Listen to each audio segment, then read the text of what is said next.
संजय राऊतला अजून कळलं नाही की मुख्यमंत्री शिंदेंवरतीच तो बोलतो आम्हाला माहिती आहे, पण मुख्यमंत्री शिंदेंचा एन्काउंटर करायला संजय राऊतला 7 जन्म घ्यावे लागतील आणि जनतेने स्वीकारलेलं आहे की मुख्यमंत्री एकनाथ शिंदे हे आपल्या गरिबांचे मसीहा आहेत। त्याच्यामुळे पुन्हा एकदा संधी गरिबांचा मसीहा ह्याला जनता देणार आहे ह्या महायुतीमध्ये। आणि म्हणून त्याच्या संजय राऊताच्या जे काय पोटात दुखतं आहे ते त्याला खटकत आहे, त्याच्यामुळे त्याला ते बोलावं लागतं आहे।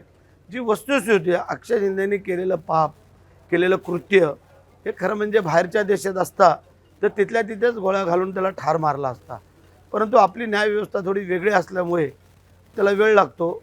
परंतु त्यांनी जेव्हा जे पोलिसांवरती हत्यार उभारायचा प्रयत्न केला तेव्हा कोणी जरी असलं तरी ते सोडणार नाही। एक तर तुझं कृत्य काय आणि तू करतोयस काय, त्याच्यामुळे संजय राऊतचं डोकं फिरलं आहे, त्याला ठाण्याच्या वेड्याच्या हॉस्पिटलमध्ये ॲडमिट करावं लागेल असं मला वाटतं।